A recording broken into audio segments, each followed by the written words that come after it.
श्री दुर्गाय नमः। आप सभी को नवरात्रि की हार्दिक शुभकामनाएं। नवरात्रि में दुर्गा पूजा के अवसर पर दुर्गा देवी के 9 रूपों की पूजा उपासना बहुत ही विधि विधान से की जाती है। कथा आरंभ करने से पहले और सभी देवी की भी कथाएं सुनने के लिए कृपया हमारे चैनल को सब्सक्राइब कीजिएगा। यदि आपको हमारा प्रस्तुतिकरण पसंद आया हो तो हमारे चैनल को अपने बंधु बांधवों के साथ भी शेयर कीजिएगा व एक लाइक अवश्य कीजिएगा और देवी माँ के सम्मान में जरूर से जरूर लिख कर जाइएगा। जय माता दी। ओम श्री दुर्गाय नमः। श्री दुर्गा सप्तशती 5वां अध्याय।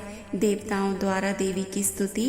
चंडमुंड के मुख से अंबिका के रूप की प्रशंसा सुनकर शुंभ का उनके पास दूध भेजना और दूध का निराश होकर लौट जाना। विनियोग। ओम। इस उत्तर चरित्र के रुद्र ऋषि हैं, महासरस्वती देवता हैं, अनुष्टुप छंद हैं, भीमा शक्ति है, भ्रामरी बीज है, सूर्य तत्व है और सामदेव स्वरूप है।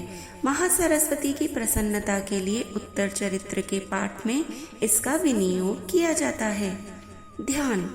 जो अपने कर कमलों में घंटा, शूल, हल, शंख, मूसल, चक्र, धनुष और बाण धारण करती है, शरद ऋतु के शोभा संपन्न चंद्रमा के समान जिनकी मनोहर कांति है, जो तीनों लोगों की आधारभूता और शुंभ आदि दैत्यों का नाश करने वाली हैं, तथा गौरी के शरीर से जिनका प्राकट्य हुआ है, उन महासरस्वती देवी का मैं निरंतर भजन करती हूँ। ऋषि कहते हैं, पूर्व काल में शुंभ तथा निशुंभ नामक असुरों ने अपने बल के घमंड में आकर शचीपति इंद्र के हाथ से तीनों लोकों का राज्य और यज्ञ भाग छीन लिए। वे ही दोनों सूर्य, चंद्रमा, कुबेर, यम और वरुण के अधिकार का भी उपयोग करने लगे। वायु और अग्नि का कार्य भी वे ही करने लगे। उन दोनों ने सब देवताओं को अपमानित, राज्य भ्रष्ट, पराजित तथा अधिकारहीन करके स्वर्ग से निकाल दिया। उन दोनों महान असुरों से तिरस्कृत देवताओं ने अपराजिता देवी का स्मरण किया और सोचा, जगदम्बा ने हम लोगों को वर दिया था कि आपत्ति काल में स्मरण करने पर मैं तुम्हारी सभी आपत्तियों का तत्काल नाश कर दूंगी। यह विचार कर देवता गिरिराज हिमालय पर गए और वहां भगवती विष्णु माया की स्तुति करने लगे। देवता बोले, देवी को नमस्कार है, महादेवी शिवा को सर्वदा नमस्कार है, प्रकृति एवं भद्रा को प्रणाम है। हम लोग नियम पूर्वक जगदम्बा को नमस्कार करते हैं। रौद्रा को नमस्कार है, नित्या, गौरी एवं धात्री को बारंबार नमस्कार है।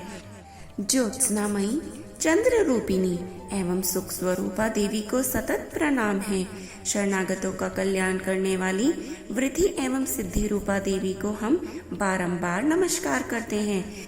नैरृति अर्थात राक्षसों की लक्ष्मी, राजाओं की लक्ष्मी तथा शर्मानी अर्थात शिव पत्नी स्वरूपा आप जगदम्बा को बार बार नमस्कार है।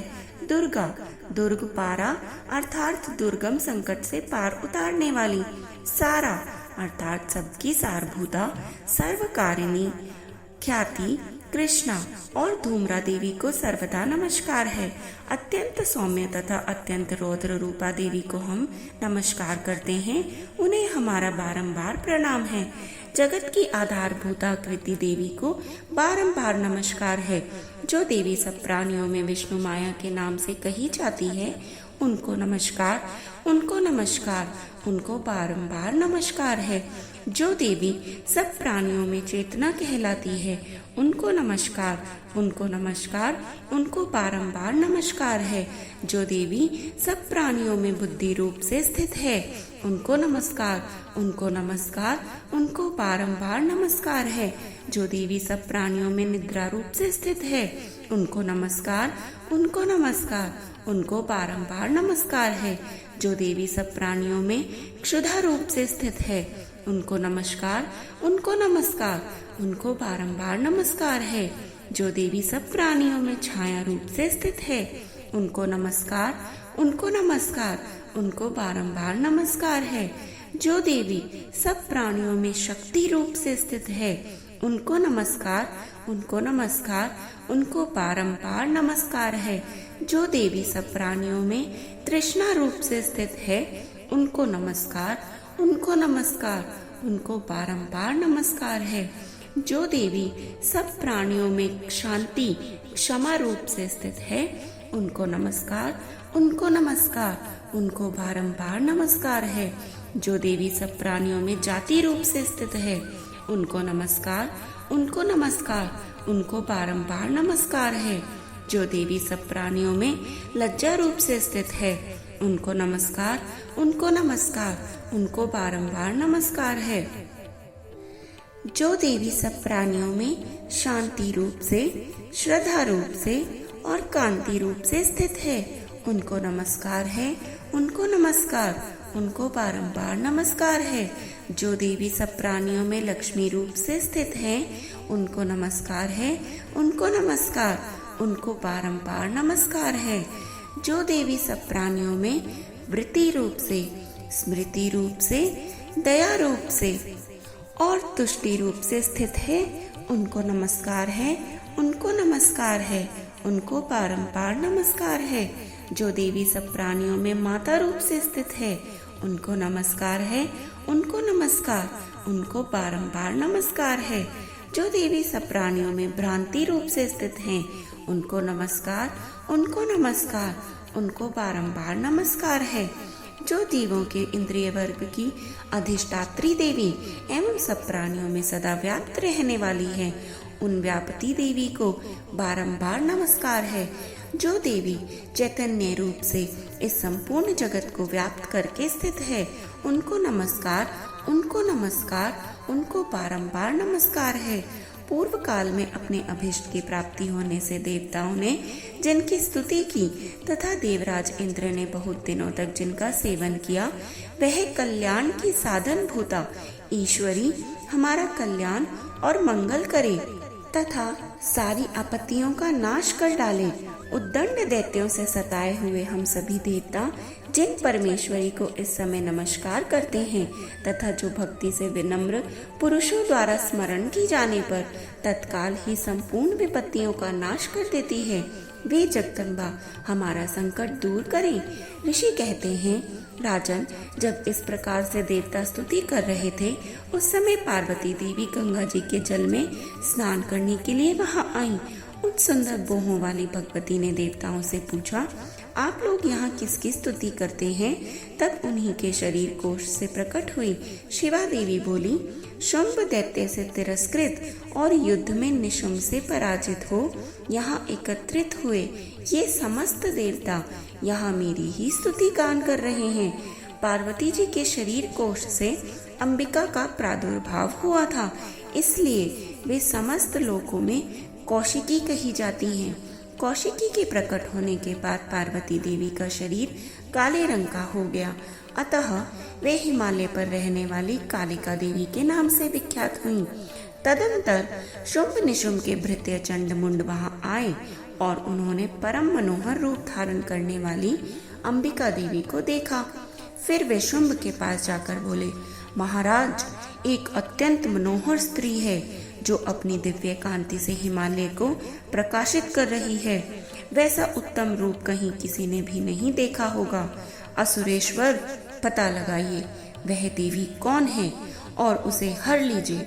स्त्रियों में तो वह रतन है और उसका प्रत्येक अंग अत्यंत सुंदर है तथा वह अपने श्री अंगों की प्रभा से संपूर्ण दिशाओं में प्रकाश फैला रही है। दैत्यराज, अभी वह हिमालय पर ही मौजूद है, आप उसे देख सकते हैं। प्रभु, तीनों लोकों में मणि, हाथी और घोड़े आदि जितने भी रत्न हैं, वे सब इस समय आपके घर में शोभा पाते हैं। हाथियों में रत्नभूत ऐरावत, यह पारिजात का वृक्ष और यह उच्चई श्रवा घोड़ा, यह सब आपने इंद्र से ले लिया है। हंसों से जुता हुआ यह विमान भी आपके आंगन में शोभा पाता है। यह रत्नभूत अद्भुत विमान जो पहले ब्रह्मा जी के पास था, अब आपके यहाँ लाया गया है। यह महापद्म नामक निधि आप कुबेर से छीन लाए हैं। समुद्र ने भी आपको किंजलकिनी नाम की माला भेंट की है। जो केसरों से सुशोभित है और जिसके कमल कभी भी नहीं कुमलाते। सुवर्ण की वर्षा करने वाला वरुण का छत्र भी आपके घर में शोभा पाता है, तथा यह श्रेष्ठ रथ जो पहले प्रजापति के अधिकार में था अब आपके पास मौजूद है। दैत्येश्वर मृत्यु की उत्क्रांतिदा नाम वाली शक्ति भी आपने छीन ली है, तथा वरुण का पाश और समुद्र में होने वाले सब प्रकार के रत्न आपके भाई निशुंभ के अधिकार में हैं। अग्नि ने भी स्वतः शुद्ध किए हुए 2 वस्त्र आपकी सेवा में अर्पित किए हैं। दैत्यराज, इस प्रकार सभी रत्न आपने एकत्र कर लिए हैं। फिर जो यह स्त्रियों में रत्न रूपी कल्याणमयी देवी है, इसे आप क्यों नहीं अपने अधिकार में कर लेते? ऋषि कहते हैं, चंडमुंड का यह वचन सुनकर शुंभ ने महादैत्य सुग्रीव को दूत बनाकर देवी के पास भेजा और कहा, तुम मेरी आज्ञा से उसके सामने ये बातें कहना और ऐसा उपाय करना जिससे वह प्रसन्न होकर शीघ्र ही यहाँ आ जाए। वह दूत पर्वत के अत्यंत रमणीय प्रदेश में जहाँ देवी मौजूद थी गया और मधुर वाणी में कोमल वचन बोला। दूत बोला, देवी, दैत्यराज शुंभ इस समय तीनों लोगों के परमेश्वर हैं। मैं उन्हीं का भेजा हुआ दूत हूँ और यहाँ आपके पास ही आया हूँ। उनकी आज्ञा सदा सब देवता एक स्वर से मानते हैं, कोई उसका उल्लंघन नहीं कर सकता। वे संपूर्ण देवताओं को परास्त कर चुके हैं।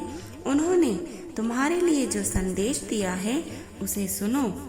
संपूर्ण त्रिलोकी मेरे अधिकार में है, देवता भी मेरी आज्ञा के अधीन चलते हैं। संपूर्ण यज्ञों के भोगों को मैं ही पृथक पृथक भोगता हूँ। तीनों लोकों में जितने श्रेष्ठ रतन हैं वे सब मेरे अधिकार में हैं। देवराज इंद्र का वाहन ऐरावत जो हाथियों में रत्न के समान है मैंने छीन लिया है। क्षीर सागर का मंथन करने से जो अश्वरतन उच्चई श्रवा प्रकट हुआ था उसे देवताओं ने मेरे पैरों पर पड़कर समर्पित किया है। सुंदरी, उनके सिवा और भी जितने रत्नभूत पदार्थ देवताओं, गंधर्वों और नागों के पास थे वे सब मेरे ही पास हैं। देवी, हम लोग तुम्हें संसार की स्त्रियों में रत्न मानते हैं, अतः तुम हमारे पास आ जाओ, क्योंकि रत्नों का उपभोग करने वाले हम ही हैं। चंचल कटाक्षों वाली हे सुंदरी, तुम मेरी या मेरे भाई महाप्रक्रमी निशुंभ की सेवा में आ जाओ, क्योंकि तुम रत्न स्वरूपा हो। मेरा वरण करने से तुम्हें तुलना रहित महान ऐश्वर्य की प्राप्ति होगी। अपनी बुद्धि से यह विचार कर तुम मेरी पत्नी बनना स्वीकार करो। ऋषि कहते हैं, दूत के यूं कहने पर कल्याणमयी भगवती दुर्गा देवी जो इस जगत को धारण करती है मन ही मन गंभीर भाव से मुस्कुराई और इस प्रकार बोली।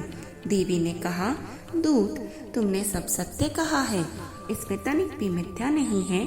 शुंभ तीनों लोकों का स्वामी है और निशुंभ भी उसी के समान पराक्रमी है। इस विषय में मैंने जो प्रतिज्ञा कर ली है उसे मिथ्या कैसे करूं? मैंने अपनी अल्प बुद्धि के कारण पहले से जो प्रतिज्ञा कर रखी है उसे सुनो। जो मुझे संग्राम में जीत लेगा, जो मेरे अभिमान को चूर्णित कर देगा तथा संसार में जो मेरे समान बलवान होगा वही मेरा स्वामी होगा। इसलिए शुंभ अथवा महादैत्य निशुंभ स्वयं ही यहाँ पधारे और मुझे जीतकर शीघ्र ही मेरा पानी ग्रहण कर ले। इसमें विलंब की क्या आवश्यकता है? दूत बोला, देवी, तुम घमंड में भरी हो, मेरे सामने ऐसी बातें ना करो। तीनों लोकों में कौन ऐसा पुरुष है जो शुंभ निशुंभ के सामने खड़ा हो सके? देवी, अन्य देवताओं के सामने भी सारे देवता युद्ध में नहीं ठहर सकते, फिर तुम अकेली स्त्री होकर कैसे ठहर सकती हो? जिन शुंभ आदि देवताओं के सामने इंद्र आदि सब देवता भी युद्ध में खड़े नहीं हुए, उनके सामने तुम स्त्री होकर कैसे जाओगी? इसलिए तुम मेरे ही कहने से शुंभ निशुंभ के पास चली जाओ। ऐसा करने से तुम्हारे गौरव की रक्षा होगी, अन्यथा जब वे केश पकड़कर घसीटेंगे तब तुम्हें अपनी प्रतिष्ठा खोकर जाना पड़ेगा। देवी ने कहा, तुम्हारा कहना ठीक है, शुंभ बलवान और निशुंभ भी बड़े पराक्रमी हैं, किंतु क्या करूं? मैंने पहले ही बिना सोचे समझे प्रतिज्ञा कर ली है। अतः अब तुम जाओ, मैंने तुमसे जो कुछ कहा है वह सब दैत्यराज से आदर पूर्वक कहना, फिर वे जो उचित जान पड़े करें। ओम श्री दुर्गाय नमः। इस प्रकार श्री मार्कंडेय पुराण में सावर्णिक मनवंतर की कथा के अंतर्गत देवी महात्म्य में देवी दूत संवाद नामक 5वां अध्याय संपूर्ण हुआ। जय माता दी। ओम श्री दुर्गाय नमः। श्री दुर्गा सप्तशती 6वां अध्याय धूम्रलोचन वध। ध्यान। मैं सर्वज्ञेश्वर भैरव के अंक में निवास करने वाली परमोत्कृष्ट पद्मावती देवी का चिंतन करती हूँ। वे नागराज के आसन पर बैठी हैं। नागों के फणों में सुशोभित होने वाली मणियों की विशाल माला से उनकी देहलता उद्भासित हो रही है। सूर्य के समान उनका तेज है। 3 नेत्र उनकी शोभा बढ़ा रहे हैं। वे हाथों में माला, कुंभ, कपाल और कमल लिए हुए हैं तथा उनके मस्तक में अर्धचंद्र का मुकुट सुशोभित है। ऋषि कहते हैं, देवी का यह कथन सुनकर दूत को बड़ा ही अमर्ष हुआ और उसने दैत्यराज के पास जाकर सब समाचार विस्तार पूर्वक कह सुनाया। दूत के उस वचन को सुनकर दैत्यराज कुपित हो उठा और दैत्य सेनापति धूम्रलोचन से बोला, धूम्रलोचन, तुम शीघ्र अपनी सेना साथ लेकर जाओ और उस दुष्टा के केश पकड़कर घसीटते हुए उसे बलपूर्वक यहाँ ले आओ। उसकी रक्षा करने के लिए यदि कोई दूसरा खड़ा हो तो वह देवता, यक्ष अथवा गंधर्व ही क्यों न हो, उसे अवश्य ही मार डालना। ऋषि कहते हैं, शुंभ के इस प्रकार आज्ञा देने पर वह धूम्रलोचन दैत्य 60,000 असुरों की सेना को साथ लेकर वहां से तुरंत चल दिया। वहां पहुंचकर उसने हिमालय पर रहने वाली देवी को देखा और ललकार कर कहा, अरे तो शुंभ निशुंभ के पास चल। यदि इस समय प्रसन्नता पूर्वक मेरे स्वामी के समीप नहीं चलेगी तो मैं बलपूर्वक झोंटा पकड़कर घसीटते हुए तुझे ले चलूंगा। देवी बोली, तुम्हें दैत्यों के राजा ने भेजा है। तुम स्वयं भी बलवान हो और तुम्हारे साथ विशाल सेना भी है। ऐसी दशा में यदि मुझे बलपूर्वक ले चलोगे तो मैं तुम्हारा क्या कर सकती हूँ। ऋषि कहते हैं, देवी के यूं कहने पर असुर धूम्रलोचन उनकी ओर दौड़ा। तब अंबिका ने हुम शब्द के उच्चारण मात्र से उसे भस्म कर दिया। फिर तो क्रोध में भरी हुई दैत्यों की विशाल सेना और अंबिका ने एक दूसरे पर तीखे सहायकों, शक्तियों और फरसों की वर्षा आरंभ कर दी। इतने में ही देवी का वाहन सिंह क्रोध में भरकर भयंकर गर्जना करके गर्दन के बालों को हिलाता हुआ असुरों की सेना में कूद पड़ा। उसने कुछ दैत्यों को पंजों की मार से, कितनों को अपने जबड़ों से और कितने ही महादैत्यों को पटक कर होठ की दाढ़ों से घायल करके मार डाला। उस सिंह ने अपने नखों से कितनों के पेट फाड़ डाले और थप्पड़ मारकर कितनों के सिर धड़ से अलग कर दिए। कितनों की भुजाएं और मस्तक काट डाले और अपनी गर्दन के बाल हिलाते हुए उसने दूसरे दैत्यों के पेट फाड़कर उनका रक्त चूस लिया। अत्यंत क्रोध में भरे हुए देवी के वाहन उस महाबली सिंह ने क्षण भर में ही असुरों की सारी सेना का संहार कर डाला। शुंभ ने जब सुना कि देवी ने धूम्रलोचन असुर को मार डाला तथा उसके सिंह ने सारी सेना का सफाया कर डाला, तब उस दैत्यराज को बड़ा क्रोध हुआ। उसका होठ कांपने लगा। उसने चंड और मुंड नामक 2 महादैत्यों को आज्ञा दी, हे चंड और हे मुंड, तुम लोग बहुत बड़ी सेना लेकर वहां जाओ। उस देवी के झोंटे पकड़कर अथवा उसे बांधकर शीघ्र यहाँ ले आओ। यदि इस प्रकार उसको लाने में संदेह हो तो युद्ध में सब प्रकार के अस्त्र शस्त्र और समस्त आसुरी सेना का प्रयोग करके उसकी हत्या कर डालना।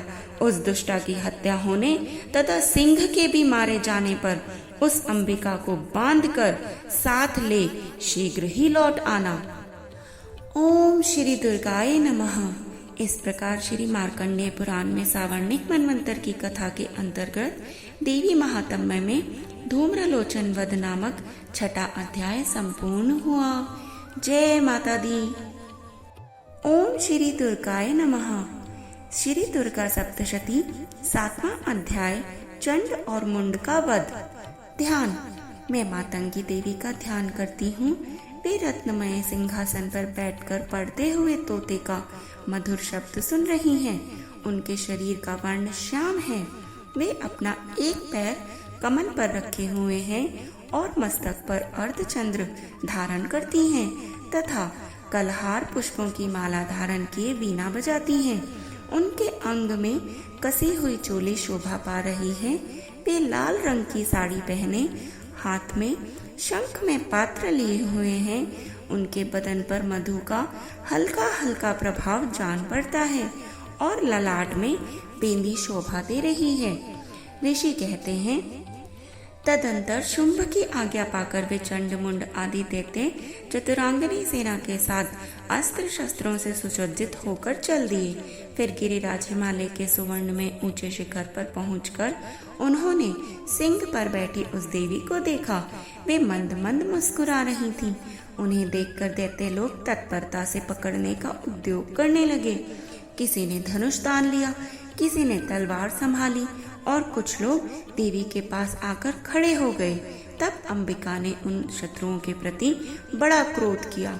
उस समय क्रोध के कारण उनका मुख काला पड़ गया, ललाट में बोहें टेढ़ी हो गई और वहां से तुरंत विकराल मुखी काली प्रकट हुई जो तलवार और पाश लिए हुए थी। वे विचित्र खड़ग बाण धारण किए और चीते के चम्र की साड़ी पहन नरमुंडों की माला से विभूषित थीं। उनके शरीर का मांस सूख गया था, केवल हड्डियों का सा ढांचा था जिससे वे अत्यंत भयंकर जान पड़ती थीं। उनका मुख बहुत विशाल था, जीभ लपलपाने के कारण वे और भी डरावनी प्रतीत होती थीं। उनकी आंखें भीतर को धसी हुई और कुछ लाल थी। वे अपनी भयंकर गर्जना से संपूर्ण दिशाओं को गुंजा रही थी। बड़े बड़े दैत्यों का वध करती हुई वे कालिका देवी बड़े वेग से दैत्यों की उस सेना पर टूट पड़ी और उन सब का भक्षण करने लगी। वे पार्श्व रक्षकों, अंकुशधारी महावतों, योद्धाओं और घंटा सहित कितने ही हाथियों को एक ही हाथ से पकड़कर मुंह में डाल लेती थीं। इसी प्रकार घोड़े, रथ और सारथी के साथ रथी सैनिकों को मुंह में डालकर वे उन्हें बड़े भयानक रूप से चबा डालती थीं। किसी के बाल पकड़ लेती, किसी का गला दबा देती, किसी को पैरों से कुचल डालती और किसी को छाती के धक्के से गिराकर मार डालती थी। वे असुरों के छोड़े हुए बड़े बड़े अस्त्र शस्त्र मुंह से पकड़ लेती और रोष में भरकर उनको दांतों से पीस डालती थी। काली ने बलवान एवं दुरात्मा दैत्यों की वह सारी सेना रौंद डाली, खा डाली और कितनों को मार भगाया। कोई तलवार के घाट उतारे गए, कोई खड़ग वाहन से पीटे गए और कितने ही असुर दांतों के अग्रभाग से कुचले जाकर मृत्यु को प्राप्त हुए। इस प्रकार देवी ने असुरों की उस सारी सेना को क्षण भर में मार गिराया। यह देखकर चंड उन अत्यंत भयानककारी देवी की ओर दौड़ा तथा महादैत्य मुंड ने भी अत्यंत भयंकर बाणों की वर्षा से तथा हजारों बार चलाए हुए चक्रों से उन भयानक नेत्रों वाली देवी को आच्छादित कर दिया। वे अनेकों चक्र देवी के मुख में समाते हुए ऐसे जान पड़े जैसे कि मानो सूर्यों के बहुतेरे मंडल बादलों के उदर में प्रवेश कर रहे हों। तब भयंकर गर्जना करने वाली काली ने अत्यंत रोष में भरकर विकट अट्टहास किया। उस समय उनके विकराल बदन के भीतर कठिनता से देखे जा सकने वाले दांतों की प्रभा से वे अत्यंत उज्जवल दिखाई पड़ती थीं। देवी ने बहुत बड़ी तलवार हाथ में लेकर हम का उच्चारण करके चंड पर धावा किया और उसके केश पकड़कर उसी तलवार से उसका मस्तक काट डाला। चंड को मारा गया देखकर मुंड भी देवी की ओर दौड़ा। तब देवी ने रोष में भरकर उसे भी तलवार से घायल करके धरती पर सुला दिया। महाप्रक्रमी चंड और मुंड को मारा गया देख मरने से बची हुई बाकी सेना भय से व्याकुल होकर चारों ओर भाग गई। तदंतर काली ने चंड और मुंड का मस्तक हाथ में ले चंडिका के पास जाकर प्रचंड अट्टहास करते हुए कहा, देवी, मैंने चंड और मुंड नामक इन दो महापशुओं को तुम्हें भेंट किया है। अब युद्ध यज्ञ में तुम शुंभ और निशुंभ का स्वयं ही वध करना। ऋषि कहते हैं, वहां लाए हुए उन चंडमुंड नामक महादैत्यों को देखकर कल्याणमयी चंडी ने काली से मधुर वाणी में कहा, देवी, तुम चंड और मुंड को लेकर मेरे पास आई हो, इसलिए संसार में चामुंडा के नाम से तुम्हारी ख्याति होगी। जय माँ चामुंडा, जय माँ दुर्गा, जय माँ कालिका। इस प्रकार श्री मार्कंडेय पुराण में सावर्णिक मनवंतर की कथा के अंतर्गत देवी महात्म्य में चंडमुंड वध नामक 7वां अध्याय संपूर्ण हुआ। ओम श्री दुर्गाय नमः। श्री दुर्गा सप्तशती 8वां अध्याय रक्त बीज वध। ध्यान। मैं अणिमा आदि सिद्धिमयी किरणों से आवृत भवानी का ध्यान करती हूँ। उनके शरीर का रंग लाल है, नेत्रों में करुणा लहरा रही है तथा हाथों में पाश, अंकुश, बाण और धनुष शोभा पाते हैं। ऋषि कहते हैं, चंड और मुंड नामक दैत्यों के मारे जाने तथा बहुत सी सेना का संहार हो जाने पर दैत्यों के राजा प्रतापी शुंभ के मन में बड़ा क्रोध हुआ और उसने दैत्यों की संपूर्ण सेना को युद्ध के लिए कूच करने की आज्ञा दे दी। वह बोला, आज उदायुद्ध नाम के 86 दैत्य सेनापति अपनी सेनाओं के साथ युद्ध के लिए प्रस्थान करें। कंबू नाम वाले दैत्यों के 84 सेना नायक अपनी वाहिनी से घिरे हुए यात्रा करें। 50 कोटि वीर्य कुल के और 100 धूम्र कुल के असुर सेनापति मेरी आज्ञा से सेना सहित कूच करें। कालक, दोहृद, मौर्य और काल के असुर भी युद्ध के लिए तैयार होकर मेरी आज्ञा से तुरंत प्रस्थान करें। भयानक शासन करने वाला असुर राज शुंभ इस प्रकार आज्ञा देकर सहस्त्रों बड़ी बड़ी सेनाओं के साथ युद्ध के लिए प्रस्थित हुआ। उसकी अत्यंत भयंकर सेना आती देख चंडिका ने अपने धनुष की टंकार से पृथ्वी और आकाश के बीच का भाग गुंजा दिया। राजन, तदंतर देवी के सिंह ने भी बड़े जोर जोर से दहाड़ना आरंभ किया। फिर अंबिका मात ने घंटे के शब्द से उस ध्वनि को और भी बढ़ा दिया। धनुष की टंकार, सिंह की दहाड़ और घंटे की ध्वनि से संपूर्ण दिशाएं गूंज उठी। उस भयंकर शब्द से काली ने अपने विकराल मुख को और भी बढ़ा लिया और इस प्रकार वे विजयिनी हुई। उस तुमुल नाद को सुनकर दैत्यों की सेनाओं ने चारों ओर से आकर चंडिका देवी, सिंह तथा काली देवी को क्रोध पूर्वक घेर लिया।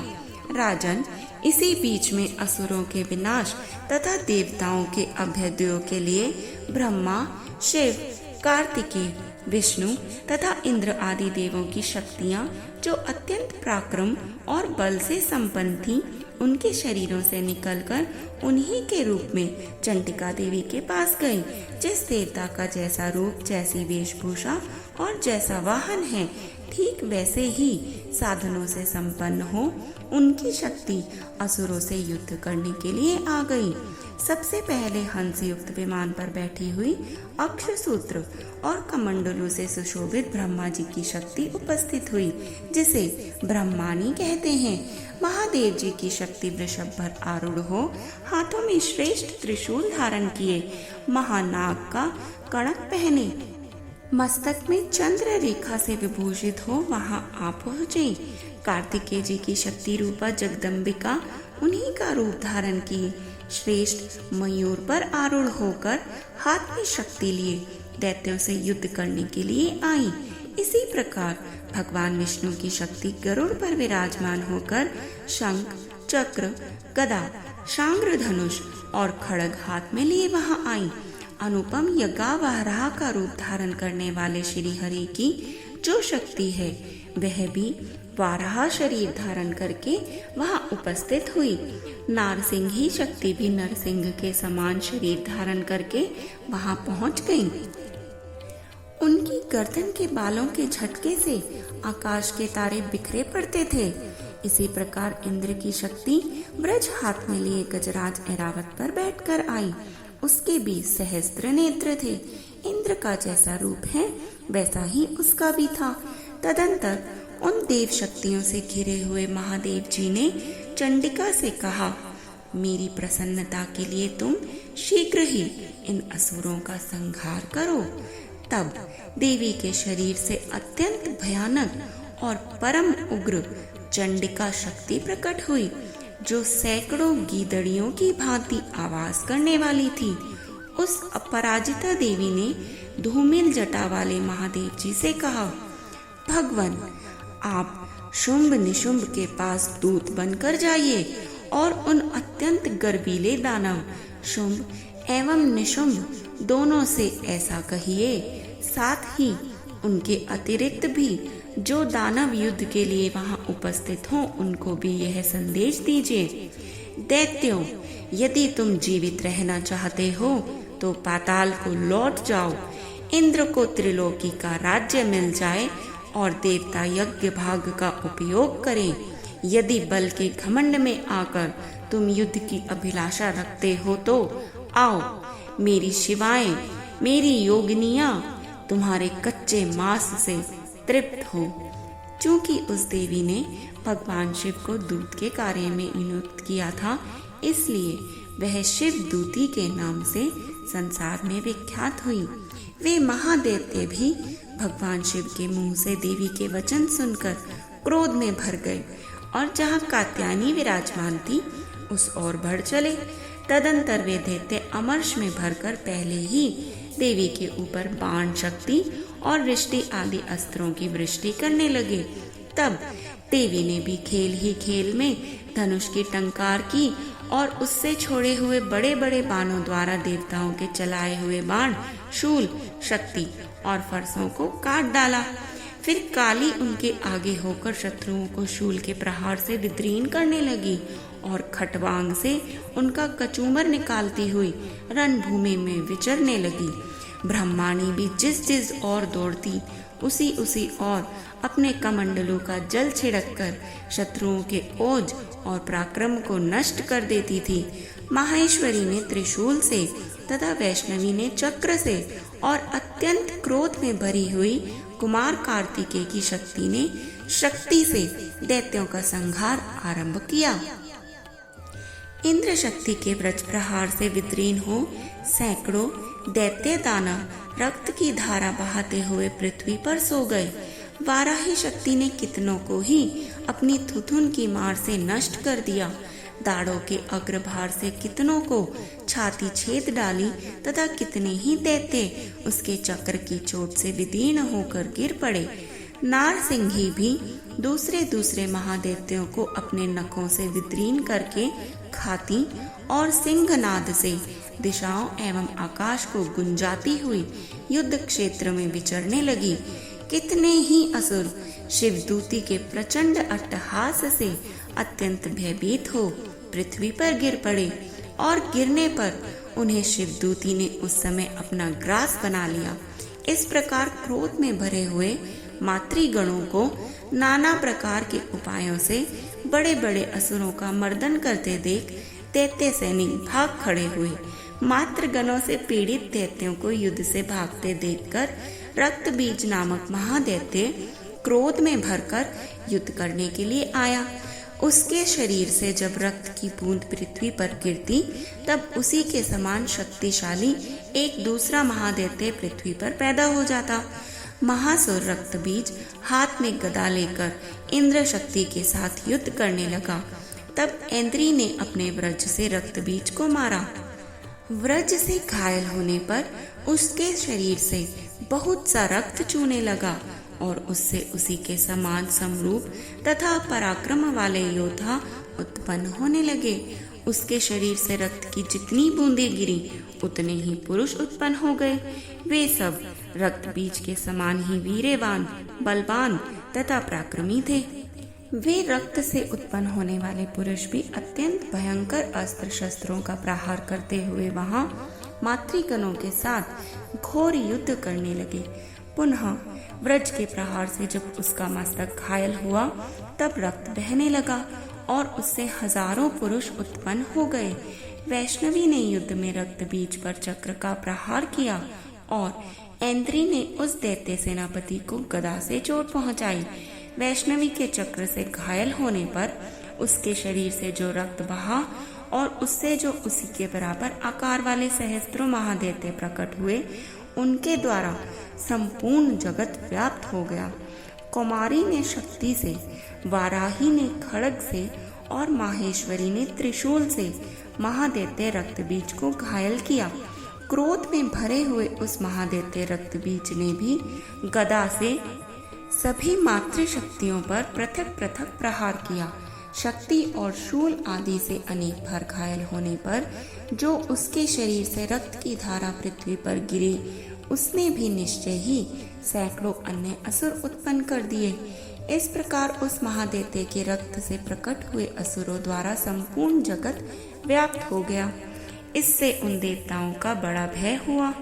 देवताओं को उदास देख चंडिका ने काली से शीघ्रता पूर्वक कहा, चामुंडे, तुम अपना मुख और भी फैलाओ तथा मेरे शस्त्रपात से गिरने वाले रक्त बिंदुओं और उनसे उत्पन्न होने वाले महादैत्यों को तुम अपने इस उतावले मुख से तुरंत खा जाओ। इस प्रकार रक्त से उत्पन्न होने वाले महादैत्यों का भक्षण करती हुई तुम रण में विचरती रहो। ऐसा करने से उस दैत्य का सारा रक्त क्षीण हो जाने पर वह स्वयं भी नष्ट हो जाएगा। उन भयंकर दैत्यों को जब तुम खा जाओगी तब दूसरे नए दैत्य उत्पन्न नहीं हो सकेंगे। काली से इस प्रकार कहकर चंडिका देवी ने शूल से रक्त बीज को मारा और काली ने अपने मुख में उसका रक्त ले लिया। तब उसने वहां चंडिका पर गदा से प्रहार किया, किंतु उस गदापात ने देवी को तनिक भी वेदना नहीं पहुंचाई।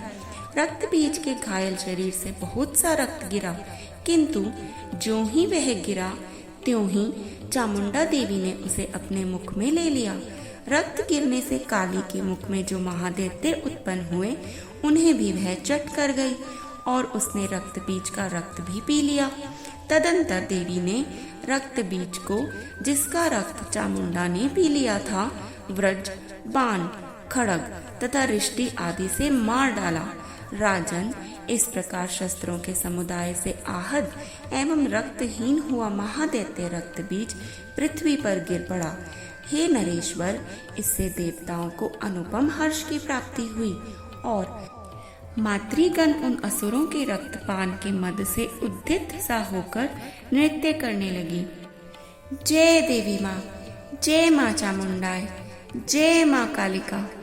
इस प्रकार श्री मार्कंडेय पुराण में सावर्णिक मनमंत्र की कथा के अंतर्गत देवी महात्म्य में रक्त बीज वध नामक 8वां अध्याय संपूर्ण हुआ।